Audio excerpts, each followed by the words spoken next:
hello everybody, and thank you very much for joining us for this webinar hosted by SINC USA on the topic of combating virtual event fatigue. Participating in and creating engaging virtual events has become a vital component for marketing executives and teams. They have always existed, but had never been the sole route to interacting with audiences. However, analysis in a report conducted by SINC USA in 2020, which I will actually share a link to in the chat box throughout this discussion, suggests that the way in which we knew events past will not return for at least another couple of years at best. When executed correctly, virtual events can provide incredible results. However, virtual event fatigue is very real and leaves many organizations with a number of challenges to overcome to ensure the best possible return on their efforts and maintain consistent pipeline generation. During today's discussion, we're going to tackle how to create engaging, interactive virtual events and experiences to ensure a high level of interest and, most importantly, high engagement throughout.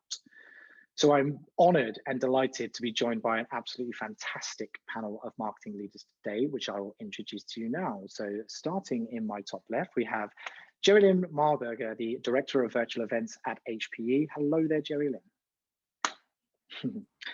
We have Megan Douglas, the Chief Marketing Officer at RFgen. Hello there, Megan. Hi, good morning. Hello, hello. And last but certainly by no means least, Pamela Dunn, Director of Marketing at SAP. Hello there, Pamela. Hi, everybody. Hello, hello. Well, thank you all very much for joining us. Let's not delay, we'll jump straight in. To the attendees watching, should you have any questions for our panel, please utilize the Q&A feature, and we will address them as best we possibly can throughout the duration of the conversation. We also have a few polls which we're going to throw up to make sure that we can get you engaged. We're talking about virtual engagements here, so we're going to be throwing some polls up, and I'm actually going to start with a quick poll for everybody in attendance right now. The first poll is all geared around virtual event satisfaction. So I'm going to launch this poll quickly, and if you can please take the time to answer this. How satisfied are you with your company's execution of virtual events so far? It couldn't be any better. Good, but room for improvement. It's been okay, or we need help. We'll just let that run for another 10 to 15 seconds or so, give as many people the opportunity to contribute as possible. Okay, fantastic. So let me share those results with everybody. So it seems as though everyone's starting to get a good grasp on virtual, but obviously there's always room for improvement, which is fantastic to know. So kicking things off, Jerry Lynn, as you are in the top corner of my screen here, going to start with you. For the benefit of the audience and obviously our other panelists as well, tell us a little bit about how you guys at HPE tackled the new world of virtual events last year. What challenges did you immediately identify, and how are you looking to combat those in 2021? Sure. As Jason said, my name is Geraldine Marburger. Geraldine rhymes with Maryland, and Marburger is like hamburger, so it's a tough one to know, but that's how you say it. I've been with HPE for 6 years, pretty much in the same capacity, and 2020, like everyone else, it was unprecedented what we went through, and everybody had to make that hard pivot to virtual. So one of the things that we did is educating ourselves on the medium, because I'm not sure about anybody else in the audience, but I've only done live events. So this was a complete departure for me. So I had to be educating myself on the medium while we were planning these things at the same time. And I used to tell my team, it was like, you know, you hear the expressions, oh, that you're, you know, flying the plane while you're building the plane. We were also like reading the instruction manual at the same time, because nobody knew what we were doing. So extremely challenging, a great education, exciting to learn all these different mediums. So that was what we combated. Do we want me to go into the 2021 or? A little bit, yeah. Just let us know what you're kind of doing this year. I was just going to say, in terms of 2021, it's amazing how quickly you could learn things. Everybody had to get up to speed so quickly. And I think with whether it's live events, virtual events, whatever you're doing, you're always trying to find that secret sauce or that sweet spot. Um, and for us, it was determining, what's the optimum length? Do you go with a pre-recorded video, a semi-live video, a fully live video?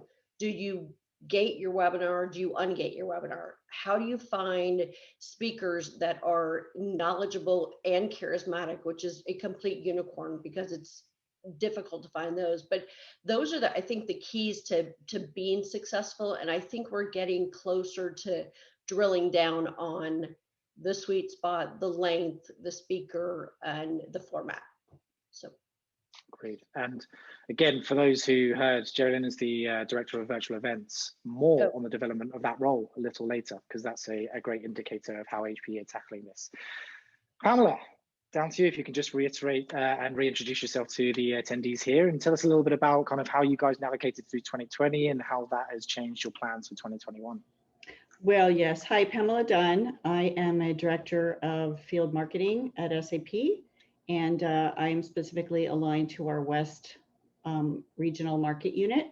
So last year when the pandemic hit, we're all forced to shift from physical to digital and trying to understand what that meant for how we put events in market.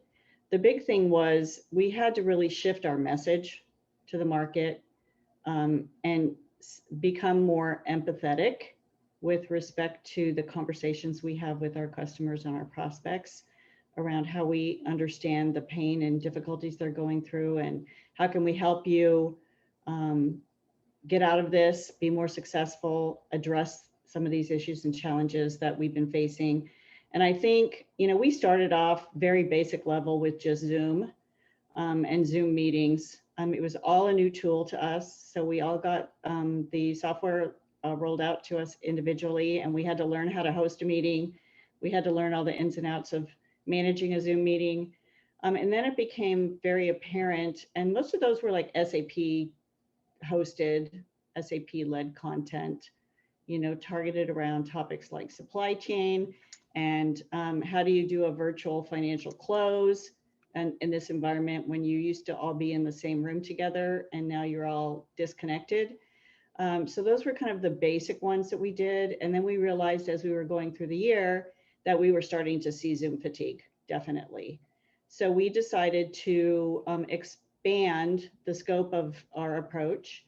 We've done some virtual wine tastings, which was a really cool event where we actually had the background of the tasting room of the winery that we were visiting, and everybody put that in their Zoom background. So it was cool. We all felt like we were tasting together. We've done things like bring in a NFL football player. So we brought in Richard Sherman from the 49ers, and he was obviously a top talent, and he used to play for the Seattle Seahawks, which just happened to be, the 49ers' biggest nemesis. So we did a 30-minute virtual meet and greet with him, which was really exciting and a lot of fun, and it drove a lot of attention and interest with our customers. We gave away signed helmets, signed jerseys, and that was fun. But I think, the big thing is how do you kind of take that to the next level as you go into 2021, and how do you extend that to more experiential kinds of activities? Because I have to say that messages from our customers and our prospects were stop sending me invites to meetings. I throw them all in the trash because I get way too many of them and I don't pay attention. So, anyway, we can talk about that later, but, we had to figure out a way to create something of interest that would capture their attention and want them to participate. Yeah, a couple of points there that you raised that we will obviously definitely dive into. I do feel that there was an element of camaraderie in the industry to begin with, right? Hey, we're virtual, we're going to tackle this, we're going to give you our attention. Once you've been to the 7th, 8th, 9th, 10th that's when that fatigue starts setting in. This is where obviously the marketing teams have to get more creative. So great that you've shown some examples there, and we'll definitely dive deep into that in a bit. Megan Douglas, if you can again just introduce, and really keen to get your perspective, because obviously RFgen not necessarily in a situation where they can potentially bring in NFL speakers essentially to interact. So I know you have to be a bit more creative in your side. So talk us a little bit about how you navigated 2020 and how that's kind of setting you up for 2021. Sure. So I'm not leaving the NFL players out of my plan. It just may or may not get approved. So I'm Megan Douglas. I'm the Chief Marketing Officer for RFgen Software. We are a technology company, and I've been here for about 3 years. So the first couple of years, we kind of just started along with what had previously been in play for the company. And then last year, really, the twist for us wasn't from the beginning quite as difficult as it was for Pam and Geraldine. It was that we're not an organizer of large annual events. Our challenge became in finding the organizers that were able to pivot fast enough for us to be able to participate in those once they went virtual. The main source of our requirement as a marketing team for the virtual events or trade shows is that it's a lead generator. So I had to quickly and somewhat interestingly try and figure out how we could forecast that same lead gen in this new virtual space that we were all dropped in, especially when most organizers across the board just canceled, whatever big event was coming up. And my whole team, I have someone specifically dedicated to just doing trade shows. And so all of a sudden she's like, what do I do now? So, we did have to follow very quickly in both learning how we could prepare them ourselves, because that wasn't historically something the company did, much like Geraldine said. And then we had to also, with the events that we did participate in, the second challenge was, are the leads as qualified as the people that we were able to talk to one-on-one, in those trade show environments? And do they now still become an option as far as opportunities for us? And what we found, at least in the initial few months, and I'm sure all of you saw as you were navigating last year, is that the participation in the webinars in the beginning, there was a huge boom, because your company no longer has the restriction of financial obligation to send people to a conference and all the costs that come in with that. So it was great that we have 100, 200 people on a webinar. But what we've found is that the higher majority, at least in the beginning of the year, were generally people who were in support positions to an actual decision maker, or they were trying to level up in the company. So they were really just there for educational purposes versus actual intent and what would become a decision maker for our product. So we've had to take a little bit of a different vein on our perspective for what the quality of the events are, what we would choose to host in the future, and what we would participate from other organizers. Yeah, fantastic points there, actually. And an area we will get onto shortly as well is the utilizing kind of both internal resources, partner resources, and third-party resources, because it seems there's been, a bit of a mix on how people are looking to attack their prospect pools, etc., and get the message out. So that's fantastic. Thank you very much. Geraldine, I'm just going to come back round to you. So Pamela spoke about doing wine tastings. Pamela spoke about, she brought in some sports personalities to kind of, create a more exciting level of engagement or a more exciting value proposition to the individuals they're inviting to it. So talk to me a little bit about what HP have been up to in terms of creating interactive, engaging virtual events. Have you also done similar things by bringing in influencers or outside individuals with a bit of glamour behind them? We have. I think all of us on this panel have tried everything from, axe throwing to wine tastings. Okay, maybe not really axe throwing, but you know what I mean. But we have tried all that. The thing that I kind of found with the virtual fatigue too is that no matter how enticing the offer is, people are in front of their computers all day. So to ask them to do a virtual exercise class or a wine tasting, I think you just have to be really sensitive about that too, because, you know, people want to spend time with their families, with their hobbies, exercising. So, you know, to everybody out there, don't feel bad if you don't have this robust attendance that you might have had with a live event, because as part of the virtual fatigue, we're all, you know, kind of maxed out about being in front of, you know, in front of the camera all day or the screen all day. I will say one thing we did, which was really fun and exciting, and I think it goes back to what I was talking about the unicorn with the speaker, because I think that is just so important in any virtual event you do, is to get a speaker that's engaging and connects with your audience. I think engagement, I say it all the time, but I think it's so important. So what we did last year, after our our user conference shifted to virtual, and so what we decided to do in North America is we decided to have a live event, which anybody here knows it's totally frightening, because anything can go wrong. People's dogs can bark, the doorbell can ring, anything can happen. So, and then we decided to make it even harder on ourselves. Why don't we get a Grammy-winning performer like Brad Paisley? So we did. We decided to contract with Brad Paisley. And so we had set up, we gave ourselves, I think, 45 minutes, because again, I think we have since found that 30 is the sweet spot, but for something like this, people would be willing to stay on for longer. And so we had some content in the first, 5-10 minutes, maybe even 20 minutes. And then we brought Brad on, but instead of him just playing an acoustic set, we interspersed it with conversation between the host, who was one of our HP executives, and Brad. And the good thing is, because we had done our homework, we knew that Brad was a really good storyteller. He is very engaging, appealing, and the gentleman that was our host at HPE was also the same. So there was that good kind of interaction, connection.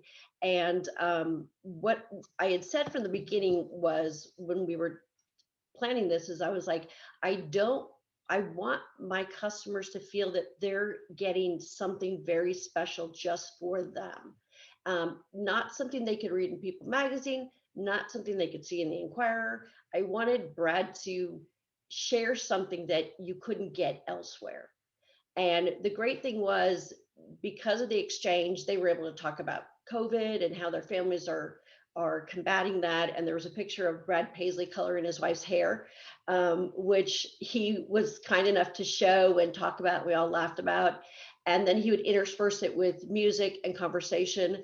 And he ended up staying, asking if he could stay longer, which is amazing. And the audience loved it. And we had, I kid you not, and this doesn't always happen, we had 26 pages of chat conversation. So we not only had the engagement on the screen between the two, we had the audience was so swept up in what we were offering that it was just blowing up. It was crazy. I'd never seen anything like it before. So we managed to make that connection, which is so hard in a virtual event. So, anything, even if it's a wine tasting or just a 30 minutes of content, that engagement is, to me, the key to success and to combat this virtual fatigue.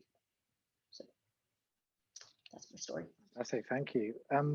Pamela, I'm actually going to come to you just for a bit of a continuation here, because again, you guys have obviously done some pretty cool stuff, but how do you essentially then link that back to the real task at hand, which is educating the audience on the value that SAP provides them from a product service standpoint, right? Yes, it's great to have guest speakers coming in, but how are you reverting that back to actually provide kind of like the objective of generation of pipeline, and to get people engaged with wanting to do business with SAP? Because there is obviously a risk of people showing up for just this boondoggle, right? Just because it's a fun activity, fantastic exposure. but a very expensive exercise if there's no real kind of monetary gain at the end of it. So talk to me a little bit about how you navigated that with some of your wine tastings as well. Yeah, so specifically our wine tasting, this was actually a simulation of being in a tasting room where we had the winery package and ship a complete tasting flight of 5 different wines to each attendee with a crystal wine glass for tasting. We simulated being in the tasting room and talked through the various wines and their characteristics, but sprinkled throughout that was an experience of how our customers and prospects could leverage Qualtrics and the survey functionality that Qualtrics provides. And so we interspersed the wine tasting with key questions about the wines so that people had to pay attention because we had a contest. And whoever answered the most questions correctly got a very nice bottle of Cabernet from the winery directly. So there were a lot of people who were very serious about paying attention and answering the questions to try to keep them engaged through the whole process, because it was an hour and a half, which is a very long event, but it just took us that long. We started with the tour of the winery, an introduction from the owner and the winemaker. We did a little tour of the winery. So it had a series of content pieces throughout. But I think, you know, the kind of underlying message there was, you know, as you're experiencing using this Qualtrics solution, think about how you could take that for your own business. So we had kind of an interactive conversation about what that would look like. So that's one idea. The second one that I want to talk about is our cooking event. So we brought on a Food Network chef, Chef Michelle, who participates in as a judge on Beat Bobby Flay and various other assorted Food Network TV shows. And we had the first 30 minutes of content, SAP content, and the second hour was actually getting them kind of away from their computers and into the kitchen and having the chef teach the attendees how to make butternut squash ravioli in their kitchen, and watching the chef, Michelle, in her own personal kitchen in New York, show everybody how to do that. So they sent cooking kits with all the ingredients for making the raviolis. She talked everybody through the process. It was very interactive, engaging experience, I think, for everybody. They loved it. At the end of the day, they showed their results on camera. So you could see who did really good raviolis and who maybe not so good raviolis. That's great. It was really a lot of fun. We're probably going to do that again. Change up the menu a little bit, make something a little more easier than raviolis, because that was kind of difficult. I mean, to say, Pam, you should show your background, your wine tasting background. Oh, because it just tells you that graphics and what's behind you also is an engagement point. I can do that. Yeah. Here's my Look at that. My tasting room. Okay, this is at Leadsom Winery in Sonoma. This is the actual tasting room where you could go if the winery was open and actually taste wine. So this was the background image. We sent it to everybody who registered. They all put this on their backgrounds so that they could all experience being in the winery, tasting the wine in the various forms of different flights. We started with a Sauv Blanc and went to a Chardonnay and a Merlot and a Syrah and a Cab. So those were the 5 wines that we tasted. Oh my God, it was so amazing. And it's only what, 125 here. So it's only 1025 here in California. So, you know, I would say, you know, between that wine tasting, I mean, people came out of the woodwork. I mean, it became a viral sensation, this event. We had C-level execs that we had never had a conversation with show up, and it gave a nice way for the account exec to be able to reach back. I had about 35 people at the wine tasting. So that was very successful. And, you know, you have to be careful about how you intersperse work content into something like that, which is why we had kind of the underlying Qualtrics survey participation with the attendees. So I think some of them actually thought, well, you know, this is really cool. I think I could find a way to leverage this in my business, right? Which was the whole point of the exercise at the end of the day. It wasn't just a wine tasting for the sake of wine tasting. It was to learn about something new and how it could help you be more efficient and effective in your process. And that's a great point. And Megan, I'm going to come to you here. We've got some questions coming in from the audience that I want to tackle in a sec, but I want to come to you here on this because, again, all these experiences are great, but the content is key. And obviously the old saying goes, content is king. So, I mean, to drive the level of engagement you're looking for, to try and combat that fatigue where people are just maybe seeing a bit of repetition of the same old content, how important has the content been to you and delivery of said content from either the person who is delivering it or in the format that it's being delivered in? Yeah, it's been really important. And much like they've talked about, being able to have these events and different ways that you're interacting with the audiences based on who they are and what they're looking for. We've done some that were just 30-minute sessions that were all content related, kind of as the top questions that we get asked on a regular basis from either new customers or prospects. And then we've also tried to do a mix of something like a customer panel where we, have someone, we actually had 3 customers come in from SAP, Pam, that did a panel with us to talk about, why they chose RFgen for their SAP system, how they use it, what logic did they go through, so on and so forth. So although RFgen moderated that, it's really people that were coming to the event to hear from their peers in their industries on how they navigated that space. So it's a little bit of a twist on kind of a standard sales webinar.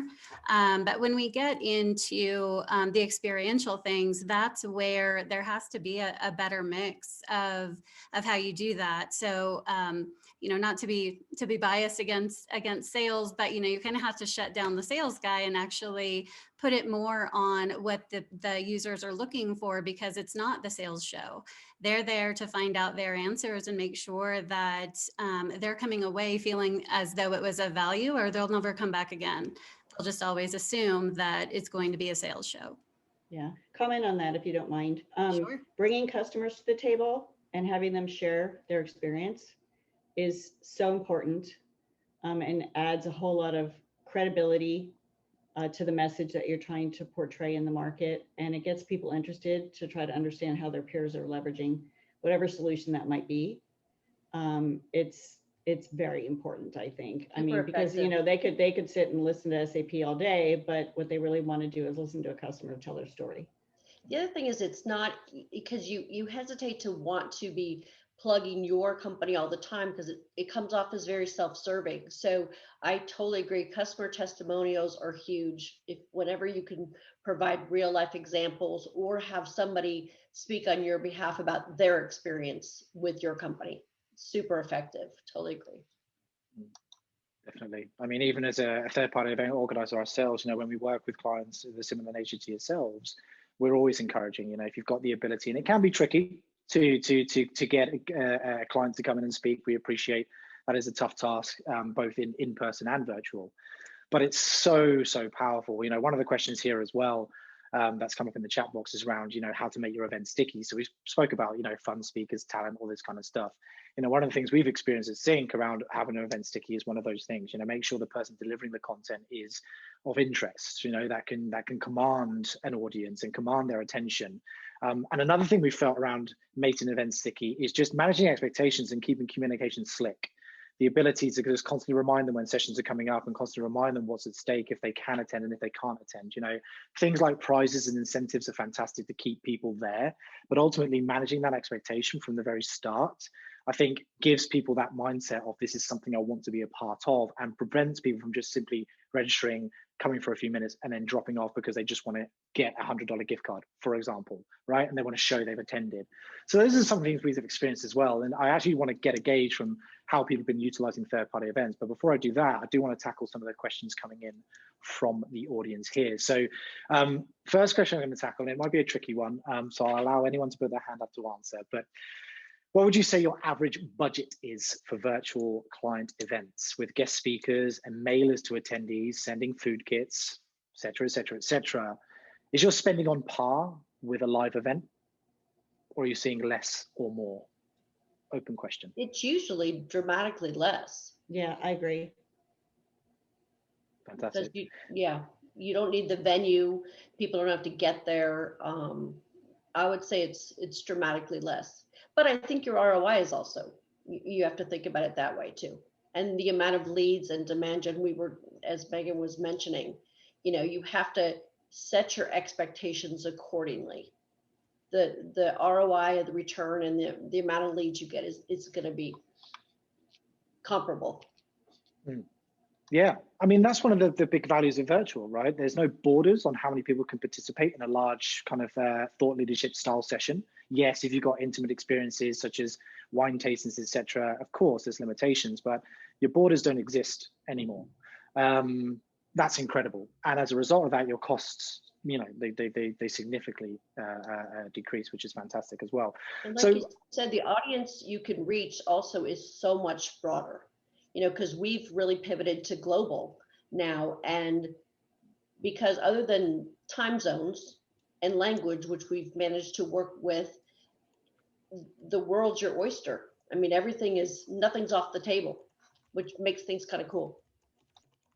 100%. Quick question then, well, not a quick question actually, but a question that requires maybe a little bit of a more in-depth answer.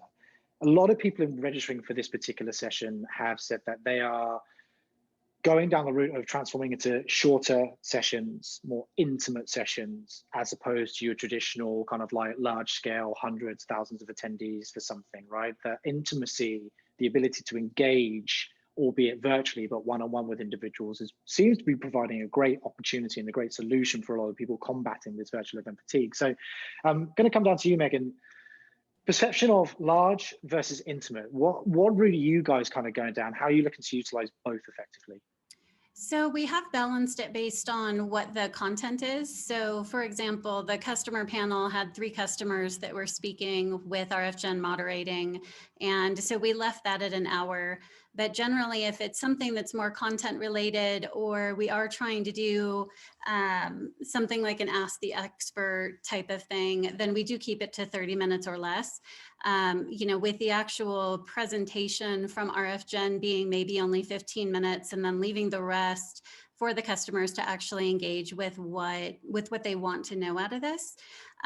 Because again, the interaction and making sure that you're providing value is the most important in keeping that engagement and keeping the stickiness.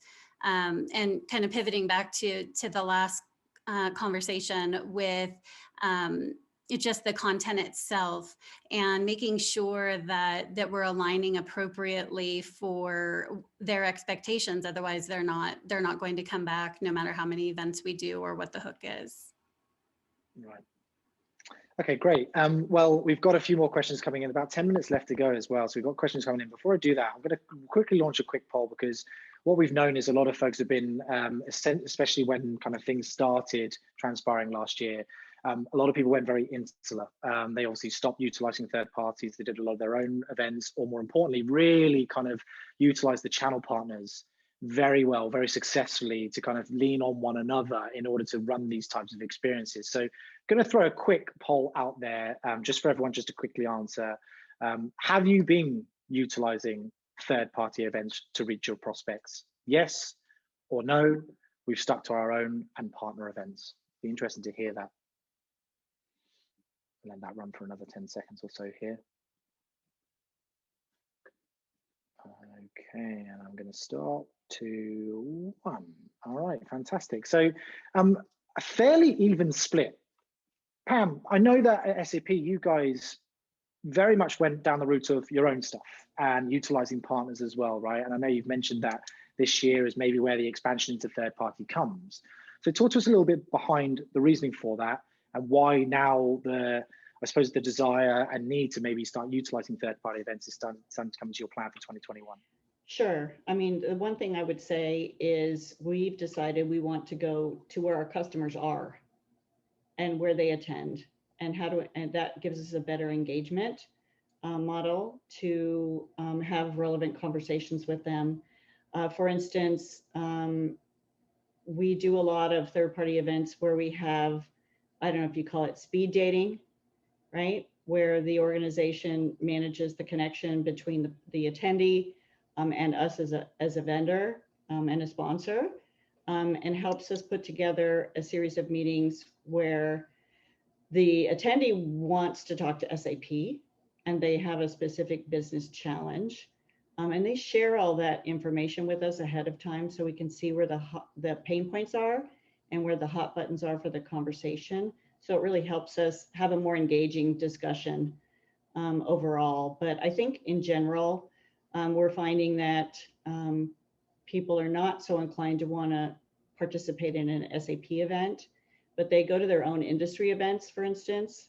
So for high tech, which is one of my big industries here in the West, we're looking at sponsoring several high tech industry third-party events so we can make sure that we have touch points with our customers and where they're going and understanding why they're there and how to get more value out of it overall. So I think kind of our pivot for 2021 is leveraging third-party events as much as we can and doing less SAP hosted types of activities. I mean, we're still going to do some of that, but I think in general, I mean, we've done some of the funny, quirky things we've done this last year is, people just get so tired of talking about work stuff and they want to, and their kids are at home all day. And so we put fun events in front of them so that they could bring their kids to the table to engage and participate.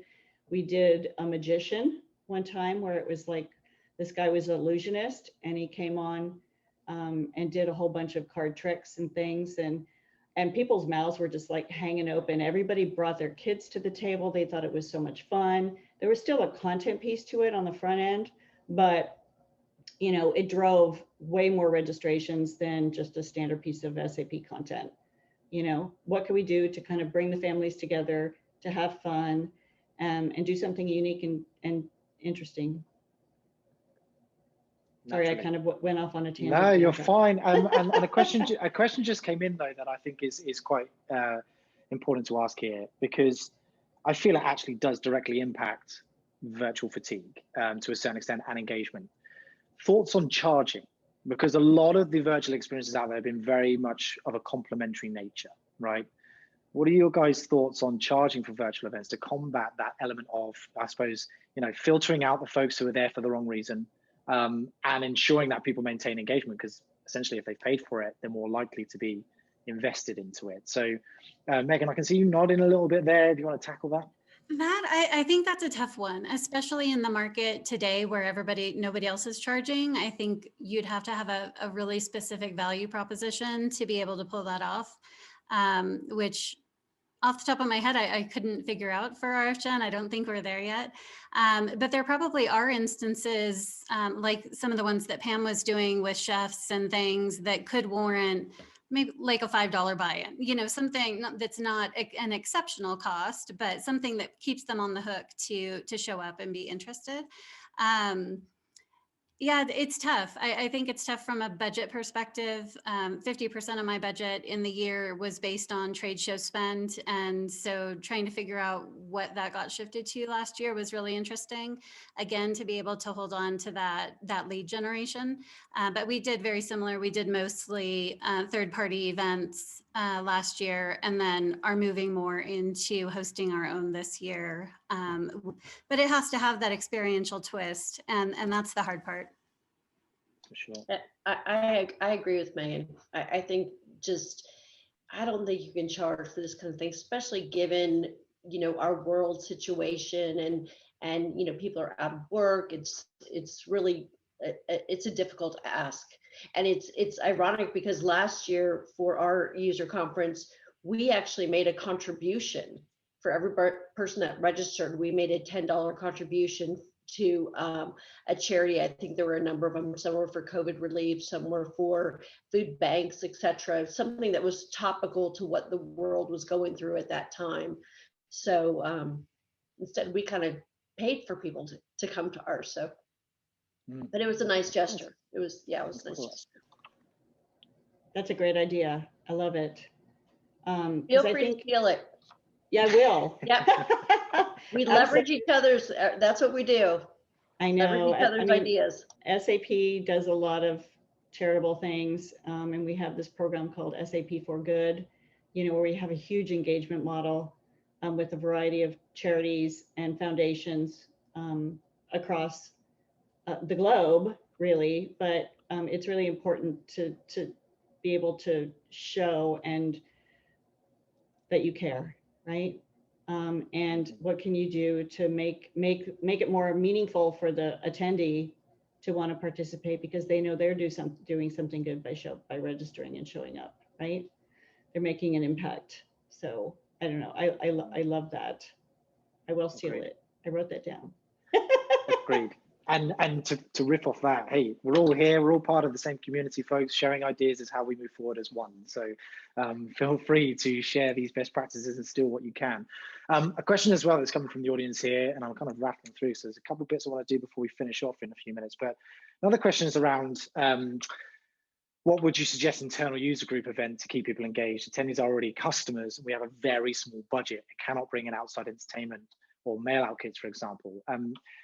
If you don't mind, I'm actually going to tackle this, because this is something that at SINC we deal with a lot, right? We deal with it a lot ourselves. We work with organizations of all sizes. And a lot of the time we work with organizations who have very minimal budget and need to make that dollar go a long way.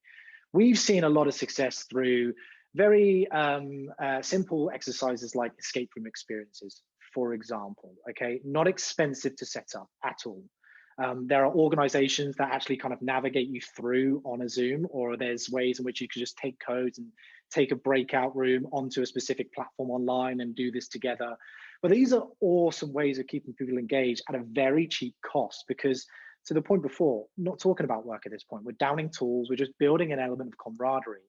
And as long as you're wrapping some valuable content around that experience, as the panel have said, either before or after, and adding a little bit of gamification into it, right? An escape room is great, but when a team wins above all else, there's an incentive to continuously get involved and put a smile on people's faces. So we've personally found at SINC that those little things, trivias, well, trivia where you can't Google the answers, but trivia, through, I don't know, it could be images or guess the song, whatever it may be. We've done a few of these at our forums, and they work so well. They work so well to keep people engaged. And Pam mentioned, obviously with the magician, I'm assuming the family can get involved. There's ways in which you can get family involved. And especially for those folks who are really struggling with parenting whilst juggling their day job, to be able to combine the two, wow, you're ticking all the boxes there. And that's certainly going to get people engaged. So just very quickly, yes, there will be a recording, everybody. So I'm going to finish up with plans of 2021. A quick poll again, I'm going to throw out to the group, okay? In-person events, all right?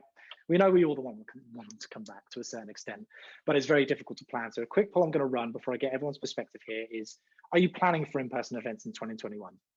Yes, no, or keeping options open? I'm going to let that run for another 10 seconds here and allow as many people to go. 8, 7, 6, 5, 4, 3, 2, 1, and done. Okay, so let's have a look at the results here, folks. So yes, a small portion are planning for some in-person events. I would imagine that's maybe in a hybrid version.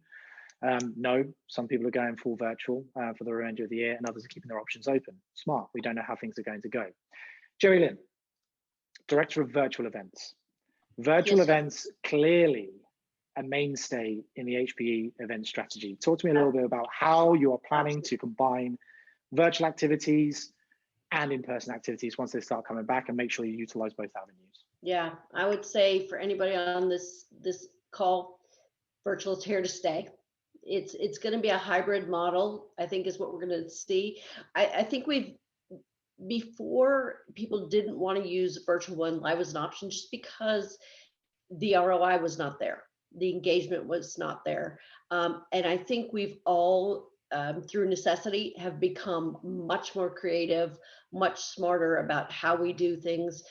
Again, determining, what that sweet spot is. And we're finding some success in terms of ROI. So I think it's not going anywhere.